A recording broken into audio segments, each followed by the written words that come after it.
What's up, everybody? My name is KSaun. Welcome back to the WDL. This is Season 4, Week 4 of the Rundall League, and these are the standings heading into Week 4. We've got Chisei of the Hopeless Heroes all alone in first place with a 4-0 record currently, and he's going to be battling against me, who is currently in second place right now with a 3-1 record with the head-to-head tiebreaker over Itomanpr, who is currently in third with the 139ers. After that, it's interesting. Sweetheart of Fundamental Forces at 2-1. Proto of Sucker Punch also at 2-1, currently tied for fourth.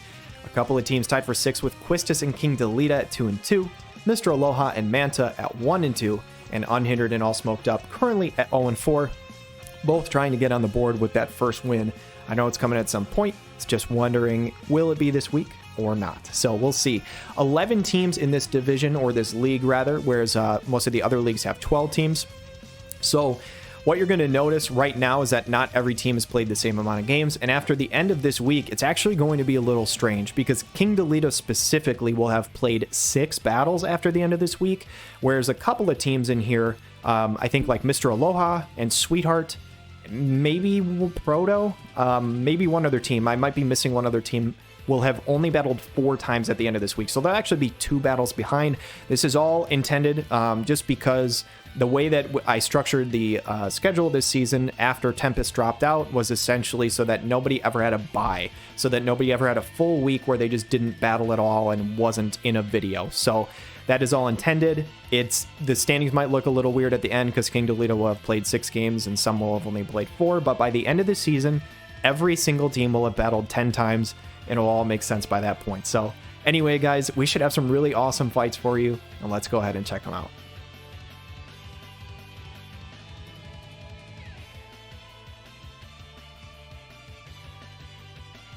Alright, ladies and gentlemen, kicking off the Rundall League of Week 4 video, we've got Aloha the Alabaster alongside Itomanpr for the side of the 139ers here. So a couple of units that we almost never see, alongside a unit we saw pretty much everywhere for a period of time. Is that Keenblade comes through from Alim, and Jealous Wrath for Etra to try and get that Vega Timar going, try and provoke some Berserks. And on the Unhindered side, a very cool composition as well, the full Ice Water team. Obviously that AP Restore online for the Elder King and the Lions McLeod there as well with the Flowers Protection. This is a really cool attack. Aerith TMR to mitigate unit attack damage, which is the biggest thing from Aloha the Alabaster with her Stag Impact. Very, very cool attack by Unhindered here, as there is the Stag Impact right there, dropping that CT, 4,100 damage onto the tank. Alim is going to chain up, though. This could be a lightning chain. No, Etra might actually screw up the lightning chain with a speed break. Agility down, 1,300 damage, not a ton. Dragon Dive will come through, and Agrius has tanked a full rotation of spells here as Lion Drain comes through from Elda, though I will say, does Etra just have good natural pierce resistance? What the hell is going on? She tanked that really well, and she dodged the Binding Javelin. I don't know what this team is, but this is really well done by Itomanpr as the Stag Impact honestly tanked decently well by McLeod, considering that is Aloha the Alabaster, but Agrius is now down, and this is a 2v3 disadvantage for Unhindered. Etra, what can she get done? She's already been putting in some work. Pummel will start a nice little strike chain for almost 2k here. Elda, can she get rid of this pesky Etra? Can he get rid of this pesky Etra? I think I said she had no disrespect here as the Limit Break comes out, basically shattering the entire globe, but doesn't do any damage. This Etra is popping the hell off. I shouldn't say never. I've seen very, very little Etra in PvP. We hadn't seen her in WDL before this season. She might be dead, but she already did her job. She dodged a Elda Limit Break and an attack from McLeod. Holy cow. As Shadow Dance comes out from Elias, and she now has plenty of AP to go. Skip Thrust will take out the McLeod. And Itomanpr is looking really strong here with 2 lightning units into a water unit. If any water unit was going to turn the tide, it probably would be this one, as Lion Strain is going to keep him at that full health bar. But how much can Aloha get done if she limit breaks, which she is going to do? Sphera? I don't know how the hell you say that. Whatever that is, Historia is going to drop lightning resist, 5,200 damage. Honestly tanked well, but I think he had an HP shield, so maybe that wasn't actually tanked well. I'm not 100% sure of that. Standard attack deals an okay amount. He'll get some AP back, but there's 2 lightning units going back to back, and I just don't see how he lives this. The Dragon Dive does come through, and he survives. Does he have his re-raise? He does. He's going to come back to life, but Alim not having to move means she is going to lap. Elda's not going to get another opportunity. He might have been able to turn this if he was able to do another Lion's Drain and heal himself back up, but Itomanpr is going to pick up that win. I will say, Shout out to both players here. First of all, Unhindered, unfortunately, has not picked up a win this season, but I love the Aerith TMR tech, the Flowers Protection to get that unit attack resist. It showed that it was mitigating some of that stag impact damage, so that was a very, very cool tech. And on the other side for Itomanpr, the build with the Etra, making her very, very evasive, dodging 2 big attacks, was probably the difference in this fight, because if that Etra goes down sooner, looking at the HP bars on these 2 last units, Unhindered might have just turned this, even with the elemental disadvantage. So honestly, well played by both sides, and a huge congrats for another win to the 139ers.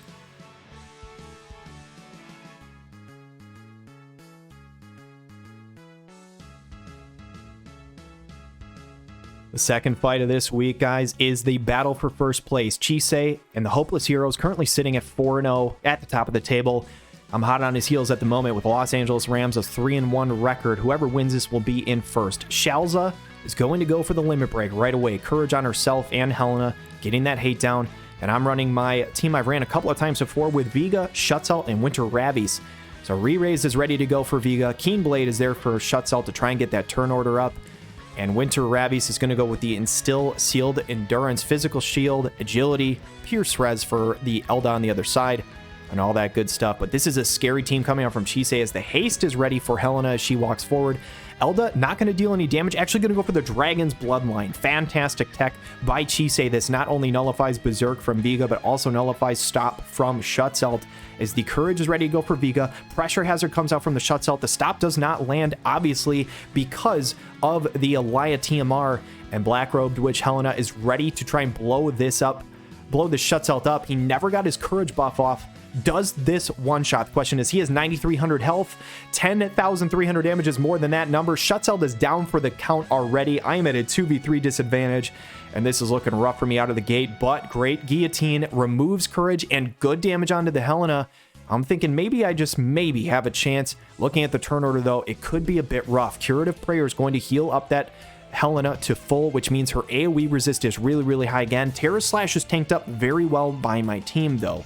Helena going to go again. I expect Black Rose's Hex, and it is going to be just that. How much damage does it do? 5,000 to my Raes, procs the Courage onto my Vega, and I'm thinking I need some statuses. I'm not going to get him because of that TMR, but Grudge Bearer almost one-shots the Helena, and crucial, because of that Aloha TMR that Chisei used, means Elda does not have hate at the moment, and I'm thinking this might be my opportunity to come back into this fight. Great Slash is going to remove the Helena from existence, does a little bit of chip to the Elda. The Curative Prayer is going to whiff because Helena is now down, and Elda Leonis with 41 AP says, I don't use it. I just want to poke this Vega to death, but he's going to come back with his re-raise. It is still a 2v2 with 57 AP. Can I remove this Elda? 4,900 damage and dropping the defense. The counter thrust comes out, but crucially, Vega does live it. However, Winter Raes with only 9 AP goes for the standard attack. Can't quite kill the Elda here.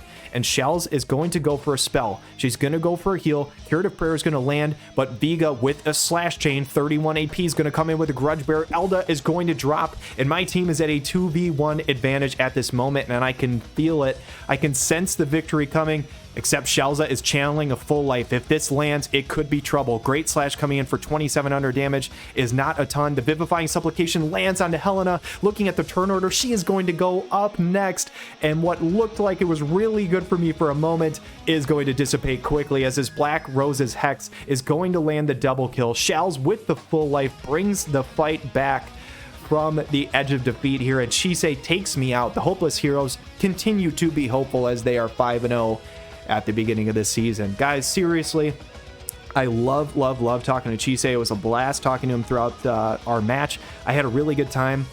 We did test a couple of for fun fights after this because I wanted to see if turning off Keenblade and just putting Courage online for Shutzelt was better. It actually worked out very poorly for me, to be honest. So I'm actually perfectly fine with how this ended up. This map and positioning is pretty tricky. I found out based on Shutzelt having debuff resistance of 12%. They're essentially, and technically having reflex.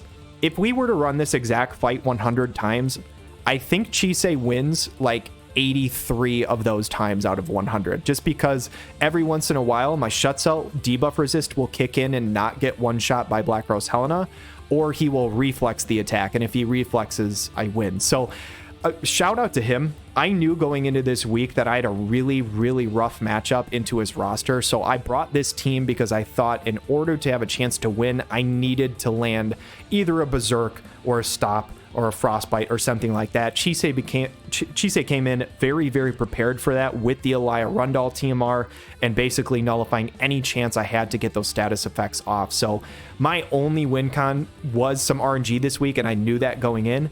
And unfortunately for me, I didn't get that lucky RNG. The 80+% of times where he wins was what happened. And honestly, that's probably the fair way to play it. So shout out to Chisei. Congrats on the win. We've got a few more battles to check out.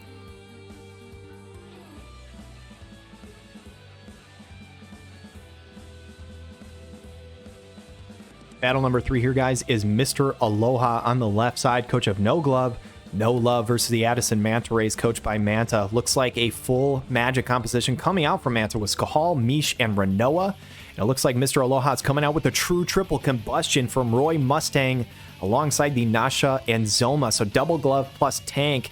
This fight is kicking off with a bang right out of the gate, though. This is going to be interesting. Renoa's probably going to go for a heal instead of a haste because of that damage hit so fast. Flare from Mish, though, could do a lot of damage, and 9,000 is a lot of damage. So Roy might have not one-shot Skahal, but Mish is going to one-shot Roy. The Taunting Blade will come out and grab some hate, but this positioning for Mr. Aloha, unfortunately, is going to work very against him here, as it looks like the Renoa is probably going to channel a double haste for her and the Skahal. Firaga is going to come out from Mish, and good lord, this Mish, he may be 40 cost. He's not showing it in this battle, as Thundaga Disposer is going to delete Nasha off the face of the earth. Zoma's going to try his damnedest to go for this Glacial Doom and try and turn this fight.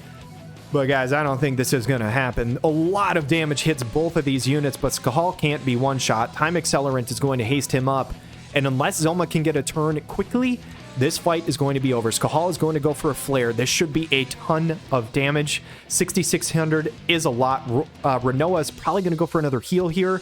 Double recover will land, will top up both units very, very effectively, and Manta's team is coming out to deal punishment this week. Manta started off the season, I believe, 0-2, won his third battle, and won this one, so he is on a nice little streak here, got 2 wins in a row. Huge congratulations to him. Obviously, this positioning was massive.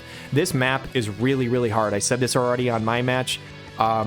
It's anybody's guess how the battle is going to go. If you start in the middle, this fight can start very, very quickly. If you start on the same side, it can start very quickly. So you never really know where the other team's going to set up, but huge congrats to Manta on picking up this win.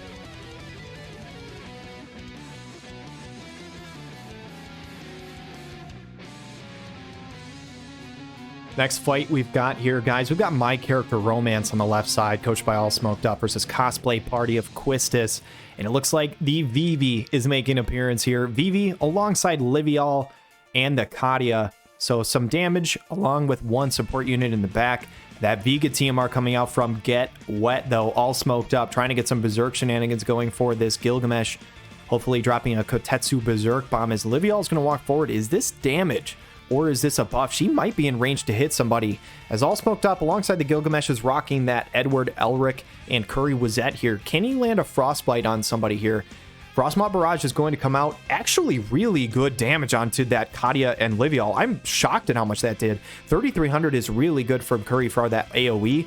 As Concentration is going to come out, this is the Tifa TMR. So this is really only useful when you are a Wind Strike unit, but Edward is just that, as it is not damage from Livial. It is a Calamity Guard, so one hit shield on the entire side of Quistis here. And based on how this fight went early, this could be trouble for Quistis, but Livial is going to go for a big damage here, I think. This could be her Earth, like, big old AoE poison ability. Will she get the opportunity to even use it, though? As Gilgamesh is going to go for the Flash Limit Break. With the 4,700 damage, Livial is going to drop, so she's not even going to get to use that. Katia does have Raes in her kit. She does not have full life. She's probably going to go for that here. She's going to start channeling a spell. Curative Prayer is actually what she goes for. So it's still a 2v3. And in fact, that was a Cura from Vivi. So this is trouble for Quistis. AllSmokedUp looking good early on in this fight. Curry, can he land another Frostmoth Barrage? No, he's channeling, which means this is probably a mega charge. Considering the barrier, he decided to go for this instead. The barrier is now gone. 2,500 damage and unit attack resist down means Edward could deal a ton if he gets an opportunity. But this is doomsday for AllSmokedUp. This stun is a 60% chance to happen. Unless there are resists here, it's very likely to go down. Curry is going to drop. The stun is going to land on Edward. He's going to get that physical and magical damage up. But I don't know if he's going to get another turn. And even with the stun, I'm looking at the action order. Vivi is going to act before Edward. So this looked really good for AllSmokedUp early, but unless Gilgamesh can carry here, it's going to be trouble. 18 AP is probably not enough to get a ton done. Preemptive Reprisal is so much damage. Frostblade comes out. The Calamity Guard is going to get refreshed, and this Vivi is looking like he's going to just 1v3 this battle. Edward does not have any sort of re-raise to bring himself back here, doesn't have any courage, and this Vivi is going to seal the deal here, I think. He is searching for his recommended ability. Double Dark is going to come out. It's actually going to kill the Gilgamesh. Is there any chance at all that Edward can come back through the stun and get another turn and deal damage? Somehow, Vivi is going to act before him still, even though Edward didn't have to move. It's just unfortunate. It looks like the agility is just on the side of Cosplay Party here, as Katia is going to start going for some sort of supportive move again. Just got a little bit of lag timer. She's going to start channeling, I imagine, Curative Prayer. It is that. 9,600. Any sort of debuffs are now gone. Unless Vivi's cast time takes a while and Edward can one-shot, this fight is all over. Seal will seal the deal, pun intended. Edward going to go down, and Cosplay Party and Quistis picks up their third win of the season in an impressive showcase. I will say Curry, I honestly, with the way he started, that looked good for AllSmokedUp, but the agility was just really, really big, and that Vivi limit break just crushed AllSmokedUp's team, unfortunately. It looked like he had a little bit of hope there, but Quistis quickly squashed it. And a hell of a fight. Congratulations to Quistis.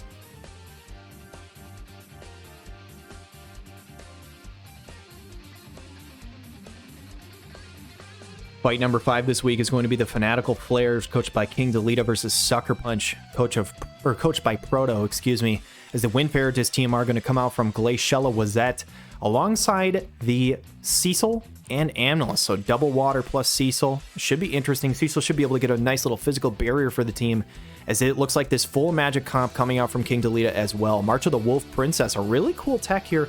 This is the Glaciella Regalia team are getting magic on everybody. Some magic attack piercing for Solir. And Windferretis TMR is becoming one of the most used, if not the most used TMR in the game right now, as it is very, very strong. Keenblade going to come out from the Cecil. Get that CT up. Slash attack up might not be nearly as important, but obviously that's not really what you're using the buff for, as that War Maiden's Pride comes alongside for the Queen of Wazette here. Hour of Restoration going to be really impressive as well to get some of that HP restoration back up. But the elephant in the room is this lady right here, this Helena. How much damage can she do? They are stacked up for an AoE, and this is trouble for Proto. Rose Fulmination comes out. How much damage is this going to do? Going to break that magic attack resist a good chunk. Does it proc the heal back for these two units? Yes, it does for Amnilus. It does not for Cecil. It looks like he did not drop below 50%. Does Solir one-shot before he ever gets this heal back? That is the question here. Solir going to go for a Bolt Surge? Yes, immediately dropping him. That heal back never comes into play. Unfortunately, it looked like he was probably at like 51% health. Surefire Burst. Ishola actually just barely hangs on. Pretty impressive here by King Delita for her to live that, as wait, just what just happened? 4,000 damage. Oh, it's the Reflect. The Reflect does a bunch of damage back onto Amnilus, and that is a bit of trouble here for Proto, as Rose Blast is going to take Amnilus out. It wouldn't have one-shot, but that Reflect is the difference here, as the healback is ready for Glaciella, but unless she can 1v3, and it is surely not looking like it, 1v2, excuse me, 3,000 damage onto the Solir. Solir should take care of business here, or maybe Helena will jump in front of her. We'll have to find out. She's going to do so. Deconstruction will deconstruct Glaciella, and that is a pretty convincing win here for King Delita and the Fanatical Flares. I will say, I don't think Proto would have won that regardless, but that Reflect was pretty huge. It matters a lot because of Amnilus's kind of infinite courage, keeping her HP bar up, stuff like that. So that reflect, if it never happened, she obviously would not have died to that next attack regardless. And who knows if she could have put in some extra work if she got another opportunity. So obviously, Helena, 140 cost in our format, throwing her weight around here, looking really, really strong. But shout out to Solir as well. Solir put in a lot of damage in this comp too. And Y'shtola surviving that one attack from Glaciella just bought a little bit of time. So GG's to both players, and congratulations to King Delita.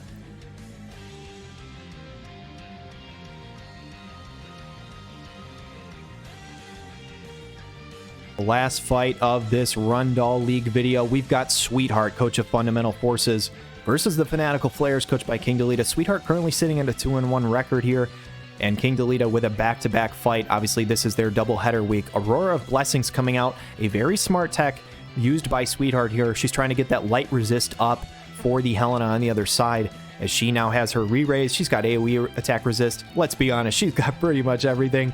As Elda going to go with the Keen Blade. Elda, what the hell am I saying? Sir, oh, I am so sorry. Hopefully Dr. Diggs didn't hear me just say that. As Sweet Support comes up, Agility up on the team from the Y'shtola, and Solir is ready to go with March of the Wolf Princess. One thing I will shout out here, some evasion strategies coming out from Sweetheart is smart.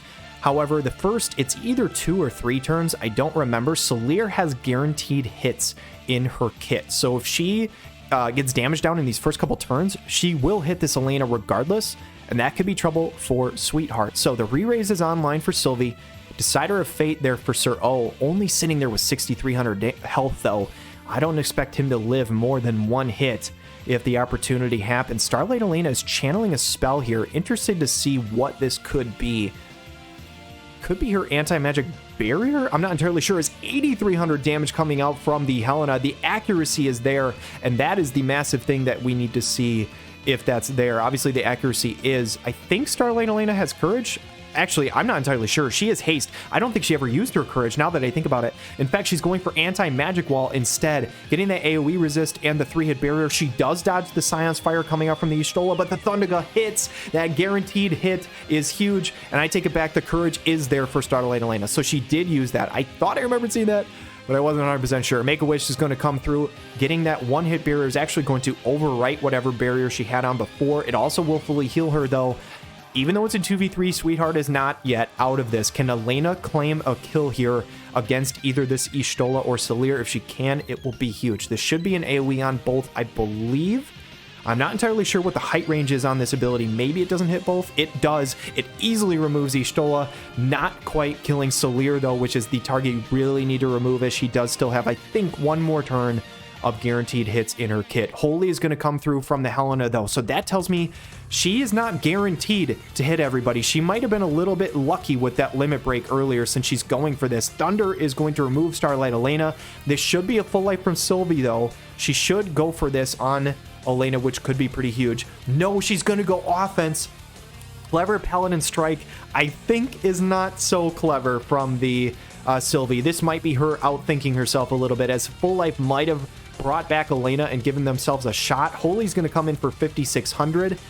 I don't think offensive was the play, unfortunately, for Sylvie here. I think she needed to go for this. Holy is going to come through. This probably removes the Sylvie. She is going to drop, and King Delita... No, I'm sorry. Wait a minute. Hold on. Can she deal enough damage here? No, Helena's going to lap. She's just going to go again. Elena's going to drop to the Briar Bind, and that is another victory for King Delita. This Black Rose Helena has been really, really impressive all season. This is his 4th win. He's currently sitting at a 4-2 record, which is doing very, very well for himself. Again, I do wonder if that full life was there for Sylvie. Maybe Sweetheart could have pulled this off, but it's really tough to say without seeing it. Regardless, I think it was well played by both sides. Some really cool text there, and it just ended up going King Delita's way. So great fight to end off the video, and let's check out the standings. I hope you guys enjoyed those battles. We are 4 weeks over and done with. So in terms of weeks, we are halfway through the regular season. It's hard to believe we're already that far into it, but we are. So heading into week 5 here, we have Chisei of the Hopeless Heroes, who are full of hope at the moment. 5-0 record. Just been stomping people. His team's been really, really impressive. That Shells and Black Rose Helena comp together is scary as hell. Itomanpr with 139ers, though, 4-1. Lost his very first match, I think it was his very first match, maybe second, of the season against myself. Since then, it's just ripped off nothing but wins. Has been looking really, really good. King Delita of the Fanatical Flares got a doubleheader victory this week, so won both of his matches, moving him from the middle of the pack all the way up into that third place spot. He's the only team to have played 6 battles up to this point, but he's done very, very well with those. In fourth, we have Quistis, coach of Cosplay Party, at a 3-2 record, and he gets that head-to-head edge over me, as he did beat me in the very first battle of the season. Myself, like I said, Los Angeles Ramzas, currently in 5th. I'm okay with how I am right now. I wish I was 4-1 or 5-0, obviously, but I'm okay with the standing at the moment. I will say my 2 losses are 2 really, really strong players. Chisei was one of my losses, and Quistis is another one. And if I'm going to lose to people, you know, I'm happy that it's those 2 because they are just fantastic players. So, 6th place, we have Sweetheart of Fundamental Forces currently sitting at 2-2. Proto of Succor Punch and Manta of the Addison Manta Raes, all with that same record. Currently, Sweetheart is 6th, Manta's 8th, and Proto's in the middle because Sweetheart beat Manta head-to-head, so Sweetheart has the best overall tiebreaker amongst those teams right now. Mr. Aloha of No Glove, No Love, currently sitting at 1-3. Obviously only played 4 battles, though, so has a ton of time to try and make up some of that ground. Unhindered and AllSmokedUp, coach of Roar the Storm, and my character Romance. Right now, I'll be honest, playoffs is kind of a long shot. You're going to have to rip off a ton of straight wins, but they can certainly try and avoid one of those bottom spots, you know, to potentially be part of that whole relegation thing. So that is certainly in the cards, as, you know, getting a couple of wins or maybe a few wins can certainly get you out of one of those spots. So we'll have to see how it goes throughout the rest of the season. I think it's going to be really interesting. Next week, a number of teams will battle twice, and the standings could look very, very different at the end of that. So I hope you guys enjoyed this video. Look forward to the Was That One tomorrow, and have a wonderful day.